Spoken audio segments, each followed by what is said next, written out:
Hay 3 series que marcaron el inicio de Disney Channel como una de las cadenas más famosas de todo el mundo. Even Stevens, Lizzie McGuire y That's So Raven. Y de esta tercera vamos a estar hablando hoy, no de la serie en sí, sino de su protagonista, Raven-Symoné. Raven consiguió ser la primera estrella negra en tener su propio programa en Disney Channel. Fue una cheetah girl y un ejemplo a seguir para muchas de las chicas de la época. Pero, ¿cómo pasó de ser una de las estrellas más famosas del momento a desaparecer por completo de la industria? Hoy hablaremos de la historia completa de Raven-Symoné, desde sus inicios en la televisión con solo 2 años, pasando por todas sus polémicas y también triunfos de la época, hasta ver lo que está haciendo hoy en día. Esto va a ser largo, así que coge algo de comer y empecemos.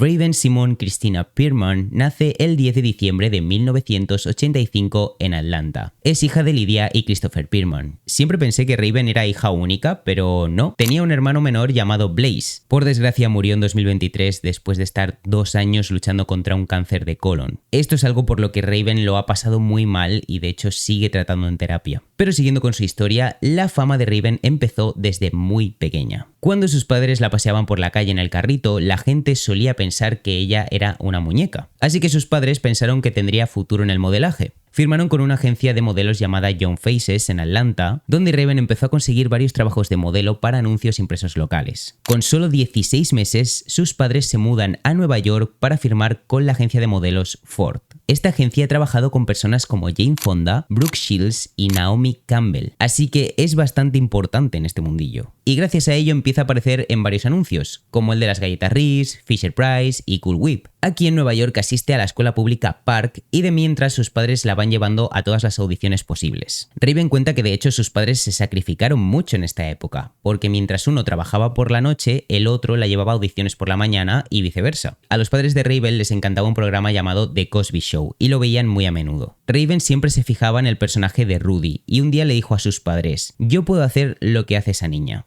Sus padres pensaron entonces que sería buena idea probar suerte con la actuación, ya que en el modelaje le estaba yendo bastante bien. Es entonces cuando su madre llama a su agencia y en ese momento justo había un casting call para una película de Bill Cosby, Ghost Dad. Raven consiguió la audición, pero era muy pequeña para el papel, así que no se lo dieron. Pero como a Bill Cosby le había gustado mucho su actuación, decidió hacerle un hueco en su serie, The Cosby Show. Aquí Raven empieza a interpretar a su nieta política, Olivia. Debutó en el primer episodio de la 6ª temporada y permaneció en la serie hasta su final en 1992. Sus recuerdos de la infancia, de hecho, empiezan con el suelo azul de la serie The Cosby Show y con el olor a serrín que tenía el estudio. Raven dice que tiene muy pocos recuerdos de la escuela y solo algunos pocos recuerdos de cuando estuvo viviendo en Nueva York. Lo único que hacía durante sus primeros años de vida era aprenderse las líneas del guión y siempre estar preparada para la acción. Los lunes les traían el guión de lo que se iba a grabar esa semana y sus padres se encargaban cada noche de leerle sus líneas y hacer que las repitiera. Además de esto, cada noche le hacían rezar de una forma concreta. Raven decía: "Ayúdame a aprenderme mis líneas, a concentrarme en ellas y a tener una hermosa sonrisa.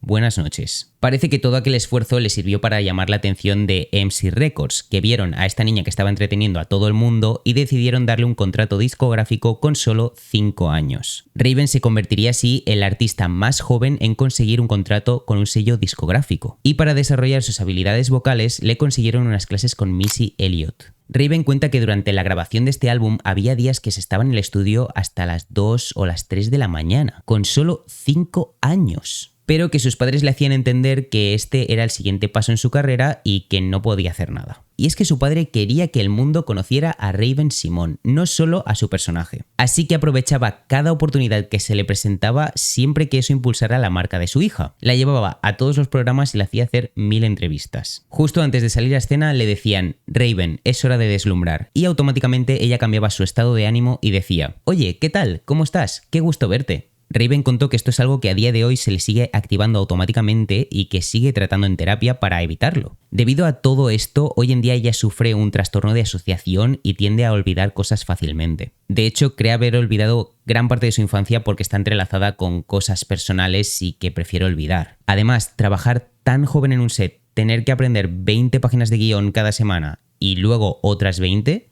pues prepara el cerebro para solo retener lo imprescindible. Todo esto sus padres lo hacían con la excusa de ganar dinero para ella en el futuro. Sus padres solían explicarle que el mundo es muy difícil y que pues todo esto era para que ella tuviera, cuando fuera mayor, una carrera bien formada y que estuviera bien cuidada. De hecho, le explicaban detalladamente cuánto dinero generaba y también cuántos impuestos tenía que pagar. Todo. Así que dice que su pensamiento era: esto es lo que hay, esto es lo que hacemos, esto es lo que te vas a convertir, síguelo, escucha, presta atención y practica. O te quedas en esta industria o generas una 16ª parte de dinero con un trabajo normal. Su disco no vería la luz hasta 2 años después, cuando Raven tenía 7 años. Su single alcanzó el puesto 68 en las listas Billboard, pero el álbum no tuvo mucho éxito, así que Raven fue despedida de su disquera. También en esta época, en 1992, The Cosby Show llegó a su fin después de 8 temporadas. Hoy en día sabemos que Bill Cosby ha sido acusado en varias ocasiones de agresión sexual y de hecho fue declarado culpable en 2018, aunque salió libre en 2021. Cuando a Raven le preguntan sobre su experiencia trabajando con él y sobre su opinión sobre él, suele decir que no opina porque no recuerda mucho de esa época, como hemos dicho. Lo único que ha comentado hace pocos días en un podcast es que ella es partidaria de separar al artista de su obra. Dijo: ha sido acusado de cosas horribles y eso no tiene excusa, pero eso pertenece a su vida personal. En lo profesional hay que reconocer también lo que hizo. Ambas cosas pueden coexistir. Su trabajo seguiría después de The Cosby Show. Estuvo como co-star en Hanging with Mr. Cooper y en las películas de Eddie Murphy, pero su verdadero triunfo todavía estaba por llegar.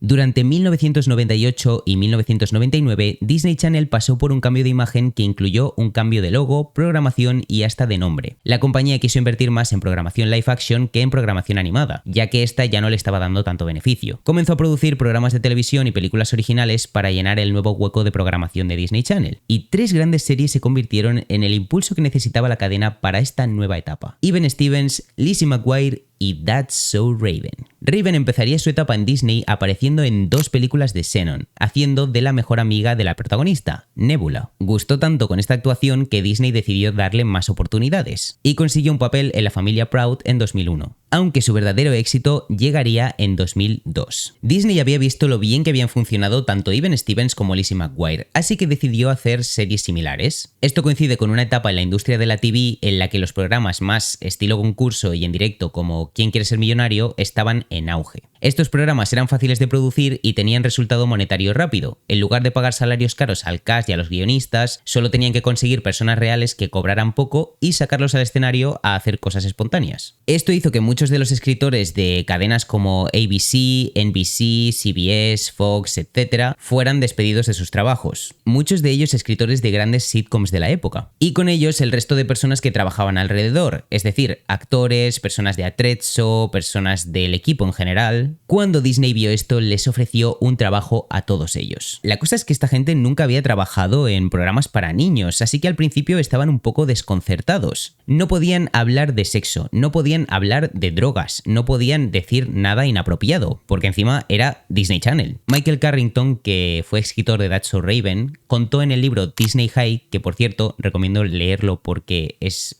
muy detallado sobre cosas de Disney Channel y el interior de Disney Channel, dijo: los lunes íbamos a la sala y nos preguntábamos qué habíamos hecho el fin de semana. Entonces alguien contaba una historia loca sobre sexo y cocaína. Claramente nos reíamos. En ese momento nos preguntamos: ¿y si cambiamos la coca por caramelos y el sexo por un masaje? Creo que tenemos una historia. Y ese fue el secreto del éxito de muchas series de Disney Channel creadas en aquella época. Los escritores eran veteranos escritores de sitcoms, no escribían shows para niños, adaptaban el humor adulto a bromas que pudieran entender los niños y no fueran salidas de tono. Michael Porris, que también ha sido creador de series como Hannah Montana y Zack y Cody, y Susan Sherman crearon el piloto de Absolutely Psychic, centrado en un adolescente que podía ver el futuro y su mejor amiga. Para el rol protagonista escogieron a Chanel Workman y para hacer el papel de su mejor amiga a Raven Simone, que les encantó a los productores durante la audición. Raven fue la única de los candidatos que memorizó las 5 páginas de guión que tenía que hacer en la audición. Entonces grabaron este piloto y después de hacerlo, Disney Channel lo que suele hacer es coger a un grupo reducido de personas de su público objetivo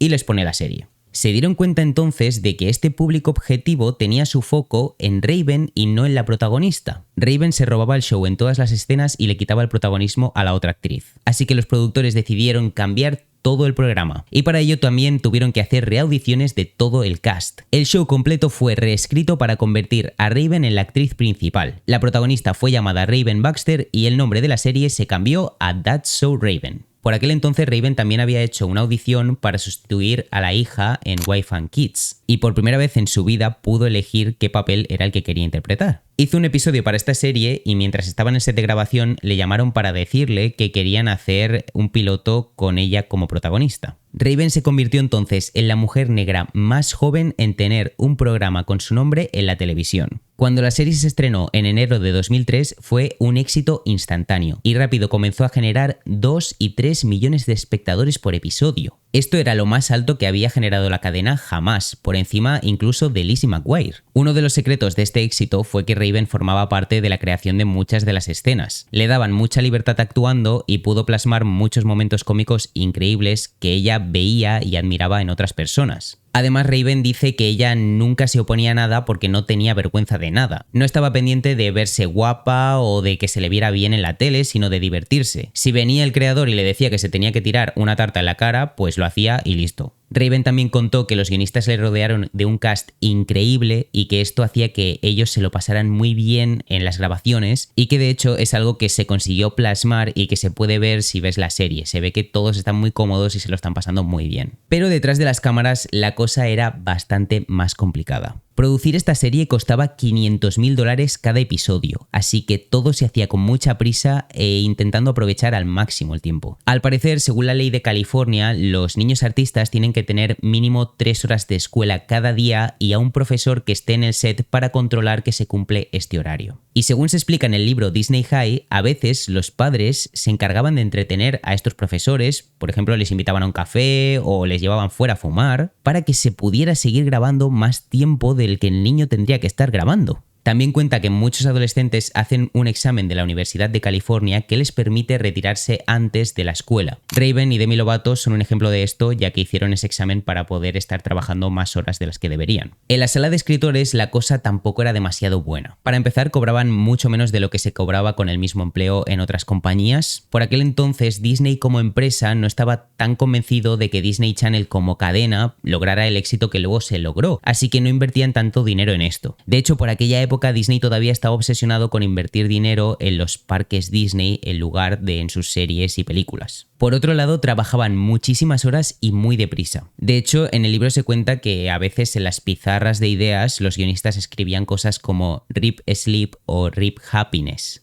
Aunque seguramente el mayor error que hubo al principio de grabar esta serie y que el propio creador ha admitido tiempo después, es que no había muchos trabajadores negros. Eso hacía que a veces los guiones no se sintieran del todo reales, porque al final estaban escritos por gente blanca hablando de cosas de gente negra. Y algo que me ha parecido muy curioso es que tampoco había barberos que pudieran cortarle el pelo a los artistas. Resulta que por aquella época no había muchos barberos en Estados Unidos que tuvieran la licencia legal. Entonces Disney no podía contratar barberos negros. Los barberos blancos no sabían cómo tratar el pelo de las personas negras. Así que durante mucho tiempo, tanto Kyle como Orlando estuvieron cortándose el pelo ellos mismos en los vestuarios. Esto pasó durante prácticamente los 5 años de emisión de la serie. La serie no pretendía solo hacer reír, también quería tratar temas sociales, como el racismo o los problemas de peso. Estos eran temas con los que Raven ya llevaba años luchando. Ella explica que la primera vez que sintió estrés fue durante el rodaje de Hanging with Mr. Cooper, porque lo hizo desde los 7 a los 11 años. En esa época empezó a surgir el tema del peso, las restricciones alimenticias y el hecho de tener que verse siempre perfecta e impecable. Es una etapa de la vida en la que a todos nos surge estrés porque estamos preadolescentes y nuestro cuerpo está cambiando mucho. Pues imagínate eso multiplicado por 20 porque estás haciendo un show en directo, con público en directo, en el que cada episodio vale $1 millón.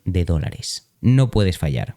Raven contó que cuando le hablaban del tema del peso, ella hacía ver que entendía lo que le decían y que cumplía con todas esas restricciones, pero que después, cuando la cámara se apagaba y se iba detrás de escena, hacía lo que le daba la gana. Dice que en este punto ella empezó a comer sin parar, porque sentía que la comida era lo único que podía controlar en su vida. Raven no tenía capacidad de decisión de nada, no podía escoger qué ropa se ponía, no podía escoger qué palabras decía porque todo estaba en un guión o si no se lo decían sus padres para las entrevistas. Así que lo único que sentía que podía controlar, que podía escoger era la comida. De hecho cuenta que por aquella época su cosa favorita era hacerse 2 bagels con queso y tomate en el microondas. Y que llegó un punto en el que alguien de producción vino y le dijo, ya no puedes comer esto. Y ella en ese momento pensó, esto es lo único mío que tengo. Cuando empezó con la serie That's So Raven, esto todavía empeoró más, porque en Disney estaban obsesionados con su tendencia a ganar peso. Y la manera de tratarlo de los productores fue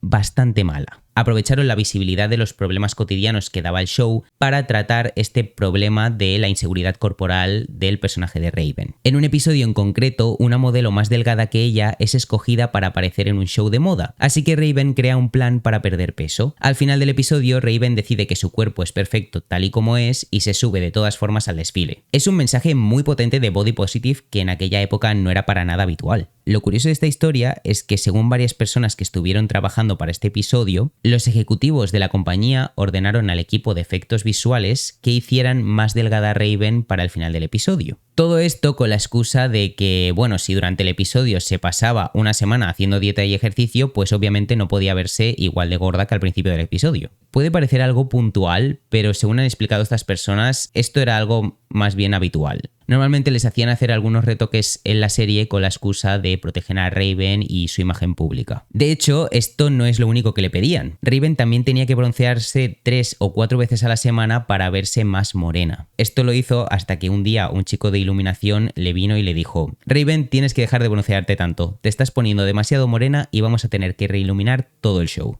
En 2003, con solo 17 años, Raven ya llevaba años con una dieta bastante restrictiva. Fue entonces cuando su padre le sugirió hacerse una reducción de pecho. Acabó haciéndose 2 reducciones y una liposucción antes de cumplir los 18 años de edad. Su padre probablemente es la cosa más difícil que ha tenido en su carrera. Raven ha dicho en varias ocasiones que ha sido criada por un padre narcisista y que es algo que ha tenido que tratar en terapia. Y de hecho en este libro, en Disney High, también se menciona. Rick Ross, que fue el presidente de la compañía Disney Channel desde 2004, describió a la madre de Raven como una de las mejores madres de una estrella que había conocido, porque le permitía a Raven tener un lugar seguro en el que crecer, pero no opinaba lo mismo de Chris. Personas que han trabajado en la serie han descrito a Chris como una persona narcisista y controladora, que muchas veces incluso se pasaba un poco de la raya con Raven. Chris coprodujo la intro de That's So Raven y también negoció algunos créditos del show. Él también quería escribir y dirigir algunos capítulos. Se volvió una figura fija en la sala de guionistas, y muchos realmente se preguntaban cuántas de las ganancias de Raven eran utilizadas para financiar su estilo de vida, que no era precisamente sencillo. Cuando cumplió 18 años, Raven decidió despedir a su padre, que hasta entonces había sido su manager. Después de hacerlo, cuentan que en el set Raven se volvió mucho más alegre, libre,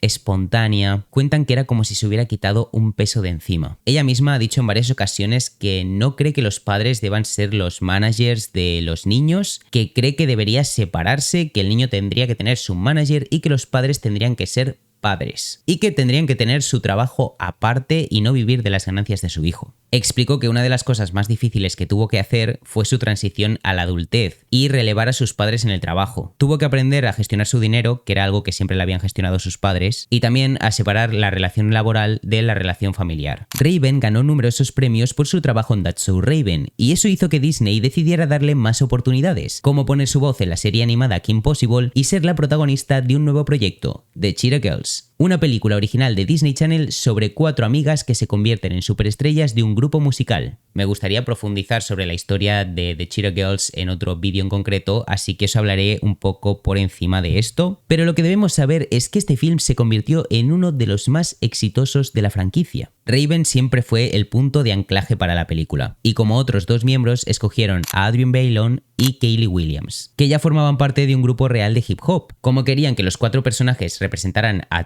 todas las chicas del mundo, decidieron escoger a una cuarta chica que fuera blanca. Así que escogieron a Sabrina Bryan, una chica blanca y rubia, aunque más tarde descubrirían que en realidad era parte mexicana-española. The Cheetah Girls fue algo rompedor en términos de representación en pantalla. Tenía como protagonistas a estrellas negras y latinas. Tenía un director negro, una escritora negra y productores negros, entre ellos Whitney Houston. Eso hizo que se convirtiera en un éxito instantáneo. Se lanzó una banda sonora que consiguió doble platino y Disney decidió comenzar a desarrollar The Cheetah Girls como un grupo musical real, lanzando un álbum y un tour. Pero Raven no se involucró en todo esto porque quería seguir con sus proyectos personales. Esto hizo que se creara un poco de distancia entre Raven y el resto de chicas, ya que mientras ellas estaban juntas de tour y haciéndose cada vez más amigas, pues Raven estaba con otros proyectos. Y esto se convirtió en un gran problema cuando llegaron a Barcelona a grabar la segunda parte de The Cheetah Girls. Para esta entrega quisieron grabar en España para lograr más presencia en el mercado europeo. Y llevaron allí a Kenny Ortega, que era el director de High School Musical,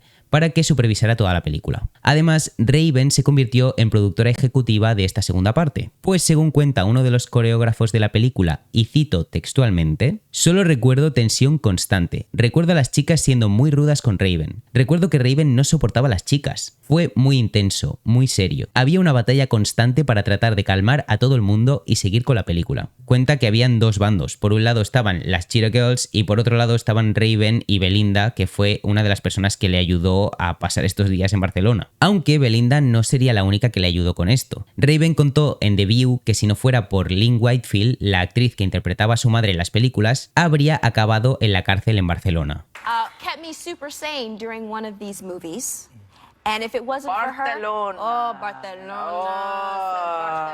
If it wasn't for her, y'all would have had to bail me out of jail in Barcelona. Stop it. But we're not gonna talk about it. Okay. Cuando acabaron las grabaciones, Raven ya estaba harta de drama, así que decidió que no iba a grabar una tercera película. That's So Raven también acabó en 2007 después de ser la primera serie en Disney en alcanzar los 100 episodios. Y en este punto Raven ya estaba muy harta de la industria y eso le llevó a querer retirarse a los 18 años, pero todavía tenía contratos que cumplir. En 2008 saca este álbum que al parecer nadie escuchó. You still in the studio working on music too? Aren't I always in the studio working on music that nobody buys? So, Wow. I am on my fifth. You bought it? That you just saying that because you on camera. Anyway. Pero no solo eso, ya que hace unos días fue a hacer un podcast con la familia Cyrus y contó allí que Hollywood Records le había dado la espalda porque ella no quería hipersexualizarse. Básicamente Hollywood Records le estaba pidiendo que en sus discos, en sus actuaciones, en sus videoclips se vistiera de forma más provocativa. Y ella no quería hacerlo, así que básicamente le dijeron, sí, pues te quedas sin promo de tu álbum, chavala. Y de hecho cuenta que ha tenido que ir a terapia por su relación con la disquera. Y por cierto, la madre de Miley Cyrus aquí dice que Miley también ha tenido que ir a terapia por eso. ¡Wow! Es entonces cuando decide tomarse unos años de descanso haciendo solo pequeñas cosas. Por ejemplo, aparece en Cory in the House, que es un spin-off de Raven, en la serie de Demi Lovato Sonny with a Chance, e incluso probó suerte en la comedia para adultos La venganza de las damas de honor. Durante este tiempo Raven perdió muchísimo peso, y ella dice que es consciente de que lo perdió porque cuando acabó de grabar That's So Raven sus niveles de estrés bajaron y con lo cual ya no comía por ansiedad. Dice que lo que más rabia le da de esta época es que entonces empezaron a llamarle de un montón de revistas, de eventos de moda, todo para sacarla en las portadas, cosa que nunca habían hecho. De hecho, en este mismo podcast que os acabo de comentar, ella dice que una de las cosas que más le preocupaban de su adolescencia era que a muchas de sus compañeras blancas y delgadas las invitaban a un montón de eventos de moda, las sacaban en portadas y a ella no. Y ella constantemente se preguntaba por qué a ella no y al resto sí. Así que cuando ella se vio que estando delgada, incluso si iba vestida con atuendos de $15 y con pelucas desaliñadas, la gente le pedía fotos y le pedían estar en sus portadas, pues lo que le generó fue rabia. Raven también aprovechó este tiempo para explorarse a sí misma, ya que ella siempre había sabido desde los 12 años que no era hetero, pero siendo conocida a principios de los 2000 sabía perfectamente que no podía decir en público que le gustaban las chicas. De hecho, ha contado que en alguna ocasión su equipo le había dicho a su madre que se veía demasiado lesbiana con la ropa que llevaba, que tenía que ponerse falda e ir maquillada porque si no nadie iba a asistir a sus conciertos. Raven era muy consciente de su reputación desde pequeña porque eso es algo que siempre le habían enseñado y sabía perfectamente que si ella decía que le gustaban las mujeres, la gente se iba a llevar las manos a la cabeza. Cuenta que ella estaba tan bien enseñada por sus padres en ese aspecto que cuando empezó en Disney estaba muy contento con ella porque sabían que no tenían que preocuparse. Ella sabía perfectamente cuál era el trato, sabía lo que vendía y lo que no, sabía lo que iba a arruinar su marca y sabía lo que no tenía que hacer y de hecho a día de hoy sigue siendo así. Y sigue dejando de hacer muchas cosas en público por esto mismo. Durante años le habían dicho que era lo que tenía que hacer y cómo tenía que comportarse, y eso hacía que ella no supiera quién era si no tenía un guión delante. Dice que lo que más le asusta en la industria es cuando tiene que aceptar un premio o ser ella misma enfrente de algo, porque como eso no está guionizado, siente que es su responsabilidad y que puede hacer algo mal. En 2011 la llaman para protagonizar Estado de Georgia. Recordemos que ella había adelgazado muchísimo. Pues bien, al llegar al primer meeting, alguien de producción le dice «Oh my god, pensé que estarías más gorda». Y tuvo que usar un traje de gorda durante los 2 primeros episodios porque por primera vez en su vida estaba más delgada de lo que debería. La serie no funcionó muy bien, así que solo tuvo una temporada. Y después estuvo trabajando en Broadway. En este momento, alguien de su equipo filtra que su novia le está yendo a ver a los ensayos. Aquí Raven ya tenía 24 o 25 años y dijo «Ya está, no aguanto más, estoy harta, me retiro». A partir de este momento empieza a experimentar un gran cambio en su personalidad y en su apariencia, mostrándose cada vez más como es ella realmente. En 2013 sale del armario de una forma épica. El mismo día en que se legalizó el matrimonio del mismo género en Estados Unidos, ella tuiteó «Por fin me puedo casar». Aparte de esto, también se fue a estudiar a la universidad, a la Academia de Bellas Artes. Pero poco después se empieza a sentir un poco rara, porque todo lo que conocía era la industria y estar fuera de ella no era muy cómodo. Ella no sabía cómo vivir fuera de la industria, era como si de repente no supiera caminar. Así que decidió volver a los focos, pero de una forma bastante distinta. Después de encontrarse a ella misma, Raven se volvió una persona muy sincera y directa. Y esto hizo que en algunas ocasiones tuviera comentarios un poco desafortunados, que obviamente dieron pie a titulares sacados de contexto. En 2014, durante una entrevista con Oprah, dijo que a ella no le gustaba tener etiquetas, que de hecho muchas veces la gente decía que ella era afroamericana y que ella no era afroamericana, que era solo americana, porque ella no tenía ni idea de dónde eran sus raíces, o sea, ella sabía que su familia era de Luisiana, pero nada más. Lo cual se sacó bastante de contexto y es algo que ella ha explicado en varias ocasiones. So you don't want to be labeled gay? I don't want to be labeled gay. I want to be labeled a human who loves humans. I'm tired of being labeled. I'm an American. I'm not an African American. I'm an American. Oh, girl, don't set up the Twitter. Now, when that aired, I felt like the entire internet exploded and threw my name in the garbage. There was so much backlash from my community and others that misunderstood / didn't hear the exact words that I said. And the exact words that I said is that I'm an American, not an African American. A lot of people on the internet thought I said that I wasn't black. And I never said that. Difference. There's a difference between being black and mean? African. When I say that African American does not align with me, that label, it doesn't mean that I'm negating my blackness or I'm not black. It means I am from this country. I was born here. My mom, my dad, my great. And that's what I'm saying, the pure logistics of it. Pero estos comentarios llamaron la atención de Disney de nuevo, aunque de una forma un poco diferente. Le pidieron que formara parte del programa The View, que es una especie de programa de comentaristas, como puede ser aquí en España, pues Espejo Público o el programa de Ana Rosa, algo así. Raven cuenta que ella decide participar en él como un camino a la adultez. Dice que el resto de sus compañeras, como por ejemplo Lindsay Lohan, habían decidido hacer su camino a la adultez sexualizándose y que ella quería hacerlo mediante sus opiniones. Cuenta que este es uno de los trabajos más difíciles que ha tenido que hacer y que de hecho no repetiría la experiencia. Y además es una cosa de la que no le gusta mucho hablar. Y es que en este programa la gente no estaba muy de acuerdo con sus opiniones, teniendo en cuenta que durante los años en los que ella participó estaba gobernando alguien de opiniones totalmente distintas y un poco anticuadas, y ella es una mujer millennial negra LGBT. O sea que es como si yo, siendo trans, me voy al programa de Ana Rosa. Pues no creo que estén muy de acuerdo con mis opiniones. En octubre de 2016, Raven anuncia que deja The View, pero para hacer algo todavía más grande. Un remake de That's So Raven. En 2017 se estrena bajo el nombre de Raven's Home, un reboot que visita la vida de Raven ahora que es madre soltera de 2 hijos. No solo lo protagoniza, sino que también lo produce. Ella eligió todo, el reparto, el set, todo. Y dice que es su cosa favorita que ha hecho hasta ahora. Raven también ha dicho que se preocupa mucho por los niños que trabajan en el set y que siempre les intenta dar consejos sobre la fama y Hollywood. Ultimately, I give everyone the same advice, and that is, one thing they'll tell you as a kid is you're a kid. Work as hard as you can now and then you can sleep later when you're old. It is misconception and it is not fair. Just because we're young doesn't mean you can work us to the bone. They say, oh, you're young, you have the energy. No, I don't. I'm a human. Leave me be. They will work you because you're trying to build a brand, so you gotta go, go, go, go, go. No, take a vacation. Stop and enjoy life. Because when you're that young and you're good, they'll work you until you are absolutely crazy. You have to be okay with disappearing for a while because this, hopefully you'll have a very long life.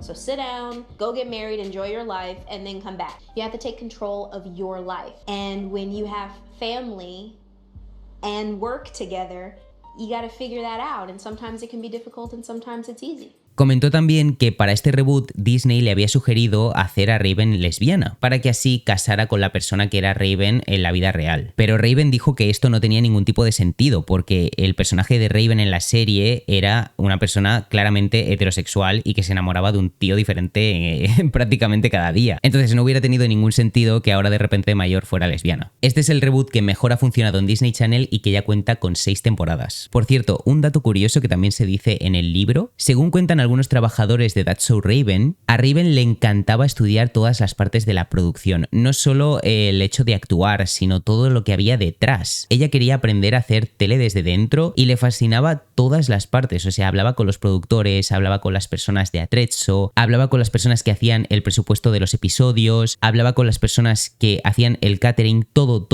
Ella quería estudiar todo cómo se hacía para poder de mayor dirigir. Y de hecho es una de las cosas a las que se dedica a día de hoy, a dirigir y producir. En 2015 Raven conoció a la que sería su futura esposa, Miranda. Contó que antes de mudarse a Nueva York ella hizo una fiesta en su casa en Los Ángeles y que a esta fiesta invitó a Miranda, que la había conocido el día anterior en un evento. Lo pasaron tan bien que cuando se mudó a Nueva York le invitó a venir a su casa y al poco tiempo ya estaban viviendo juntas. Pero cortó con ella durante 3 años y la razón, bueno, una de las razones, fue porque ella era blanca y Raven pensaba que su comunidad se iba a poner contra ellas. Y de hecho dice que sí, que le ha pasado, que le han tirado mucho hate por estar con una persona blanca. Cuenta que durante este tiempo que no estuvieron juntas, las dos tuvieron relaciones distintas y que esas relaciones fueron muy tóxicas. Así que un día Raven se dio cuenta de que el problema lo tenía ella porque estaba pensando más en las opiniones de los demás que en lo que realmente quería y a la persona que amaba. Raven la llamó y al poco tiempo volvieron a estar juntas y se casaron en 2022. Raven dijo que aunque la gente no lo sepa, estar con su mujer era algo que ella necesitaba para crecer personalmente.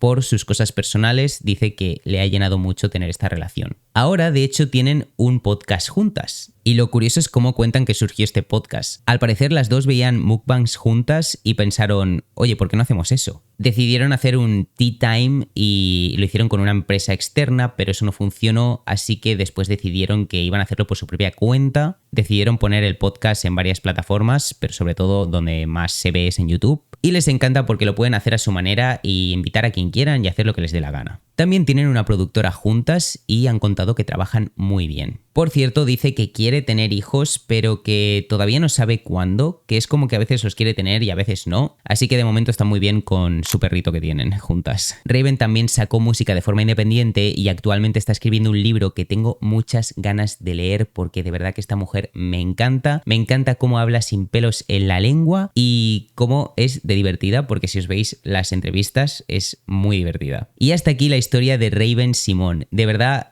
como he dicho, me parece una mujer muy divertida. Me parece que es una persona que se ha tratado mucho en terapia y la forma en la que habla de las cosas se nota que ha estado en terapia. Es una persona súper madura, una persona muy consciente del papel que tiene y de cómo ha crecido. Una persona que creo que aun habiendo crecido como una estrella no se lo tiene subido y mira que no ha conocido nada más. Y que encima siempre quiere ayudar a los demás y está ayudando a todos estos chicos que ahora están empezando en la industria. Es que me parece fascinante la forma en la que habla y la forma en la que ella defiende que haya niños que trabajen en la industria, pero siempre que se haga con una conciencia, con una responsabilidad y sobre todo que los padres sean conscientes de lo que están haciendo y de que sus hijos no son su propiedad, no son de dónde extraer el dinero. Si quieren que su hijo sea artista, que lo sea, pero siempre que el niño pueda decidir. En fin, ¿tú qué opinas de esta historia? Te leo en comentarios. Por mi parte, nada más que añadir. Te recuerdo que me tienes todos los días en mis redes sociales y que te puedes hacer miembro del canal para conseguir ventajas exclusivas. Nada más, tú y yo nos vemos en el siguiente vídeo. Chao.